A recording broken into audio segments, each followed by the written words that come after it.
الحياة كتكون غادية زوينة حتى كتخرج لك شي حاجة ما كتوقعهاش. مازال كنتفكر داك النهار فقت معطلة شوية حيت ما نعستش بكري. المهم في الوقت اللي غادي نطلع فوق الكرسي باش نجبد شي حاجة من البلاكار الفوقاني، الرجل ديال الكرسي تهرسات وطاح بيا. جات الوالدة كتجري حاولت تهزني ولكن ما قدرتش، كنغوت. هزوني وداوني للسبيطار فين دوزت 5 الليلات واضطريت نسد المحل ديالي. الحمد لله كنت درت تأمين صحتي غير شهر قبل من الحادثة، ولقيت وفا كاش وتأمين الوفاء بجنبي، وساعدوني بتعويض ديال 100 درهم على كل نهار دوزتو في السبيطار.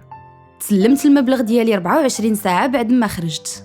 في حالة دخلتوا للسبيطار أو الكلينيك بسبب حادث أو مرض، من خيراتكم في تأمين صحتي ديال وفا كاش بضمانة تأمين الوفاء كتضمنوا مبلغ تعاونوا به كيوصل حتى ل 200 درهم على كل يوم كتدوزوه في المصحة، وغير ابتداء من 115 درهم في العام. اللي كيهمنا هو نكونوا في جنبكم حيث ما بيناتناش.